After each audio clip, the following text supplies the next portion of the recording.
Her business was dependent upon her husband and one really, really key manager. The competition company out of Dallas, basically almost on the day of the funeral, they went in and made the manager an offer that was too good to be true. Months later, they were coming back and she was forced to sell, and she was selling for a fraction. All she needed to do was to lock down that key manager.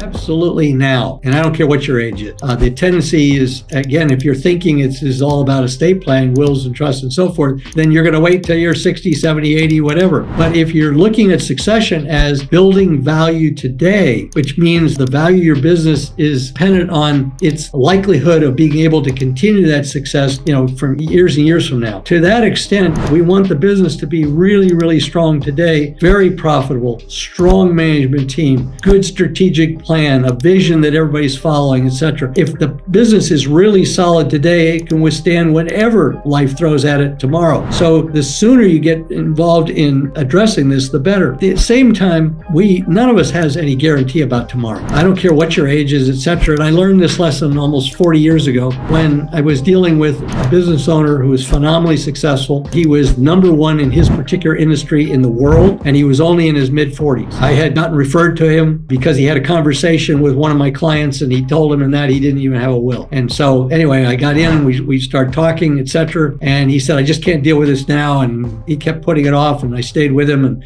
he said, yeah, I got to talk to you. When we talked, he said, I've got to have a kidney transplant. And I said, well, you obviously need to get your plan put in place before you do that. And he said, no, I'll be fine. I just can't deal with it right now. As soon as I have the kidney transplant, we'll get after it. Well, he died the day after it. He had a heart attack the day after the kidney transplant. Mid-40s, number one in his industry in the world. About 9 months later, I met with his wife, called her and said, I just wanted to share with you some of the things that I've been sharing with your husband over literally was about a 2-year period of time as we had a variety of meetings. She said, fine. So we sat down and she said, well, I'm sure you got a lot of ideas that'd be very helpful, but I'm probably no longer big enough to be your client. I said, how do you know? How do you have any idea what size my clients are? And she said, I don't. All I know is that I'm in the process of selling my business for probably a fraction of what my husband would have told you it was worth. And so I reached in and I pulled out a piece of paper and it showed the value that the business was, and she was selling for 1/12 the value. Her business was dependent upon her husband and one really, really key manager. Those two guys were this huge operation, worldwide operation, but those two guys were key to it. Well, the competition, a company out of Dallas, basically almost on the day of the funeral, they went in and made the manager an offer that was too good to be true, gave him a piece of the action, took him away. Months later, they were coming back and